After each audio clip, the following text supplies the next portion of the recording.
The idea of thinking I'm wrong. Like if you and I are going to have a conversation and I go into the conversation thinking, I could be wrong. Yeah. What does that do? I'll tell you something extremely positive that happens, and this is how I go into conversations. I go into conversations thinking, hey, Echo's got a plan for doing something. I've got a plan for doing something. I'm probably wrong. Echo's idea's probably right.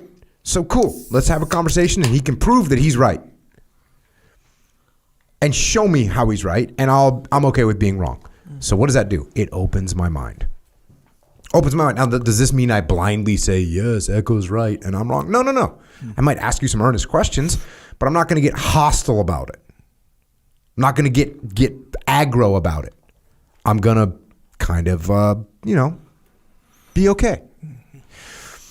Now, where people might get concerned about this is then you think, oh, well, if I'm going into a conversation thinking I'm wrong, then I don't have any confidence.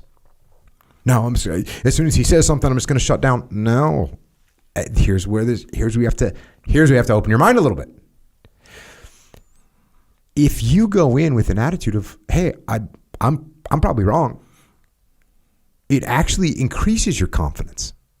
Oddly enough, because it's almost like going into a game or a grappling match where you know you're going to lose.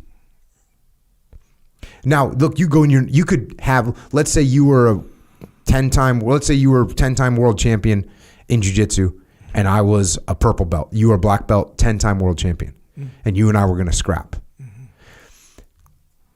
I could go in like, I'm going to get beat, and that could hurt my confidence. Or I could go in like, hey man, this guy's a world champion 10 times, and he's a black belt, and I'm only a purple belt. I'm going to go in there and try and learn some stuff. I'm going to keep an open mind, watch what he does, and I kind of have nothing to lose. Right. So if I want to throw a move out there, I can do it. And if he gets shut down, I get tapped out. It's not that big of a deal. Yeah. So that's the attitude that will make you able to think and accept other ideas more. Is to go in there with an attitude not of like, he's going to destroy me and I'm horrible, but like, hey, I can go in there, take some risks, listen, learn some moves, pay attention, and that's okay. And I'm not a loser because of it. When you see like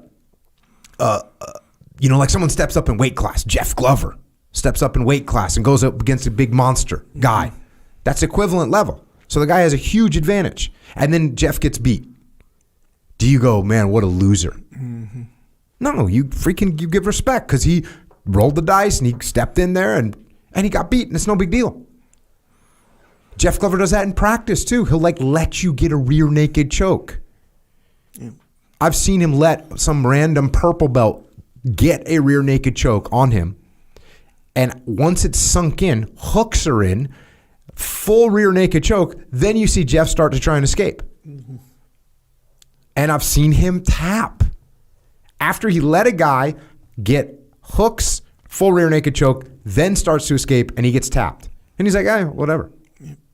So it's not that big of a deal. If you can put your ego in check, it's not that big of a deal. So thinking to yourself consciously, until you get in the habit of it, thinking to yourself like, hey, I might be wrong. I'm going into this conversation. I'm going into this meeting. I'm going into this planning session. I'm going to have a discussion with my wife about something. Yeah.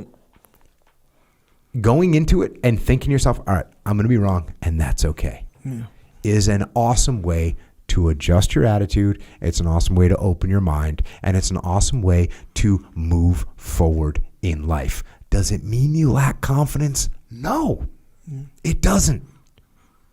It means you're going to win because your mind is open, and that's going to allow you to get there.